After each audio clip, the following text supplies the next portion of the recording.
Bago ako naging B-Mobile member, dati akong OFW.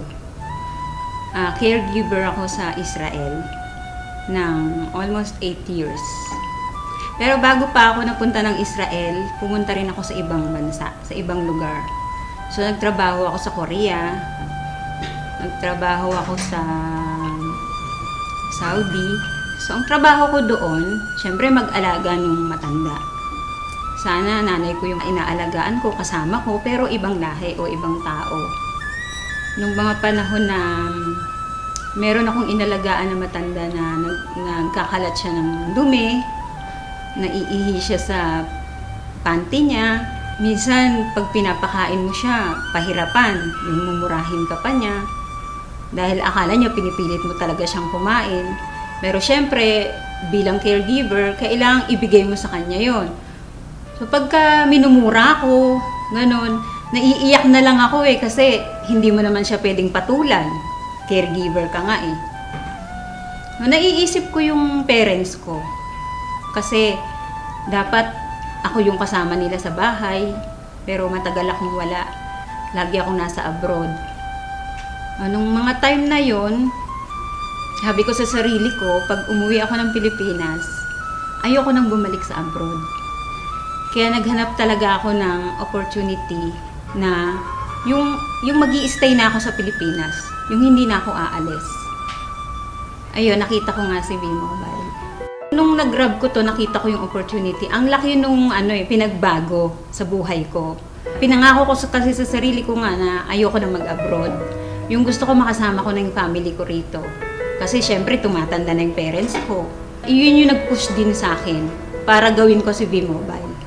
Hindi kagaya nung nagtatrabaho ako as a caregiver, ginagawa ko lang yun kasi trabaho ko yun. So wala akong choice.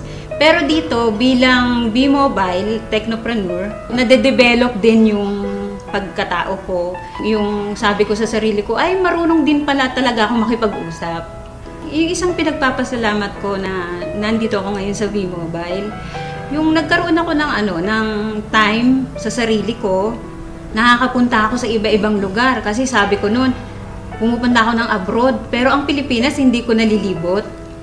So ngayon nagagawa ko na siya. Napupuntahan ko na yung mga lugar na hindi ko napupuntahan noon dito sa Pilipinas. Sa mga OFW, huwag silang matakot na umuwi ng Pilipinas. Kasi noon nanlulumo ako sa tuwing sasabihin nila sa akin na, di bali nang mamatay dito sa abroad kahit may gera. Ayaw namin umuwi kasi nandiyan kami sa Pilipinas. Ganun na ba talaga kahirap yung Pilipinas para ganun ang sabihin nila? Tapos yung kahit na malayo sila sa mga anak nila, sa pamilya nila, basta ang mindset nila, ang nasa isip nila, sa abroad lang nila mararanasan na magkaroon ng pera, na maibigay sa pamilya yung pangarap na gusto nila. Hindi ka palaging malakas. Hindi ka palaging may trabaho dyan. Darating ang panahon, uuwi ka rin ng Pilipinas. So ang sabi ko, kung gagawin nyo si B-Mobile, pag uwi nyo ng Pilipinas, meron na kayong ipon, meron na rin kayong gagawin. Sabi ng kuya ko sa akin, nung niyayaya ko siya, sabi niya sa akin, wag mo na nga akong isali sa ganyang kalokohan, sabi niya. Sabi ko, hindi naman kalokohan si B-Mobile, kasi negosyo nga yan eh. Pinapakita ko nga sa'yo na dito, maliit lang yung capital, tapos may malaking potential income, sabi ko sa kanya. So sabi niya sa akin, baka mamaya magpasali ka dyan ng mga tao, yun pala, scam yan.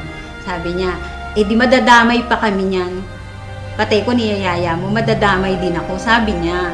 So, syempre na-hurt ako kasi hindi ibang tao yung nagsabi sa akin eh. Kumbaga, kapatid ko siya eh.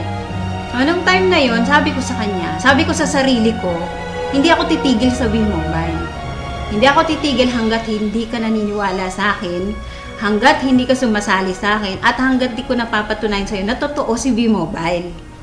So, good news, kasali na siya sa B-Mobile. Huwag kang titigil kung ano yung naumpisahan mo.